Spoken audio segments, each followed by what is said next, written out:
आसान लियन से कहता है कि मैं तो एकदम ही शांति से रहने वाला पर्सन हूँ, लेकिन मेरी पीठ पीछे मुझ पे वार किया गया है, तो फिर मैंने सोचा कि ये सारा मामला मैं अपने हाथ में ले लेता हूँ।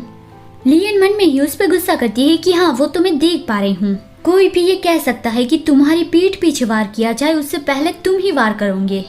डार्क लॉर्ड लियन से कहता है कि वो सेफली वापस आ गई, इसलिए उसे रिलीफ मिला, और वो आने में देर लगा रही थी इसलिए उसे थोड़ी चिंता होने लगी थी। तो आखिर वहाँ पे हुआ क्या था? लियन जैसे तैसे बताती है कि वहाँ पे हमें डिस्ट्रैक्ट करने के लिए काफी सारी ट्रिक्स थी, लेकिन लकीली सोला की एडवाइस काम कर गई। ये सुनते ही आसान उसे पूछता है कि तुम और सोला आपस में बात कर रहे थे। लियन ने देखा कि आसान के चेहरे पर ऐसे एक्सप्रेशन थे कि उसके दिमाग में कोई खुरापाती विचार चल रहे हो, तो वो सोचती है कि शायद मुझे ये बात सीक्रेट रखनी चाहिए थी, नहीं तो मैं और मुसीबत में फंस सकती हूँ।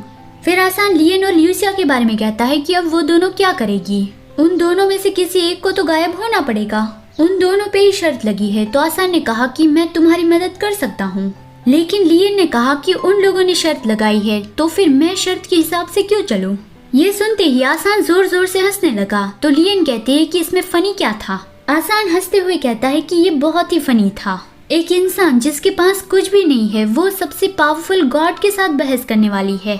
ये नज़ारा तो काफी मजेदार रहेगा, तो फिर मैं भी चलना चाहता हूँ। लियन मन में ही उस पर गुस्सा करती है कि वो बस मुझे हारते देखकर मेरा मजाक उड़ाना चाहता है, वो सच में एक साइको है। तभी डार्क लॉर्ड ने भी कहा कि वो भी साथ चलेगा, क्योंकि वो लियन को अकेले नहीं जाने देना चाहता, और ऊपर से उसे क्रिएटर से कुछ बात भी करनी है। और एबल का तो क्या कहना, वो तो साथ चलेगा ही। तो फिर लियन ने कहा कि हाँ ठीक है चलो सब चलते हैं।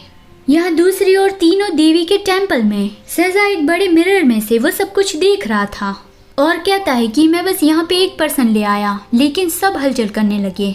उन लोगों की दुनिया में इसे ऐसा कहते हैं कि एक गंदी मछली पूरे तालाब को बिगाड़ती है, तो वो बात यहाँ पे बिल्कुल मैच करती है ना। देवी उसे पूछती है कि क्रिएटर आखिर आप ये क्यों कर रहे हो? जब आपने शर्त लगाने के लिए कहा तो मुझे लगा था कि इसके पीछे कोई रीजन होगा, लेकिन अब लगता है कि आपको शर्त की तो कुछ भी नहीं पड़ी। क्या मृत लोगों को दर्द में देखकर आपको मजा आता है? मृत मतलब कि मोर्टल, जिसका लाइफ स्पेन लिमिटेड होता है, जो अमर नहीं होते। सेजर स्मिट करता है और कहता है कि तुम भी बहुत बदल गई हो, तुम सबका नसीब कंट्रोल करती हो और ये तुम्हारे नियमों में है कि तुम मृत लोगों के लिए कोई भी पर्सनल फीलिंग्स नहीं रख सकती।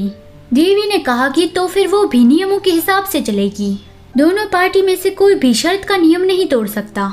लेकिन सेजर ने एक नियम तोड़ा है, भले ही वो क्रिएटर है फिर भी उसे शर्त का नियम तोड़ने पे उसकी कीमत चुकानी होगी। दूसरी ओर लियन और बाकी सब देवी के टेम्पल में जाने के लिए निकल पड़े, लेकिन आसान उन सबको रोकता है और कहता है कि ऐसे ही जाने से अच्छा कोई प्लान बना के जाना चाहिए। पिछली बार की तरह अगर लियन को फिर से पाताल में भेज दिया गया तो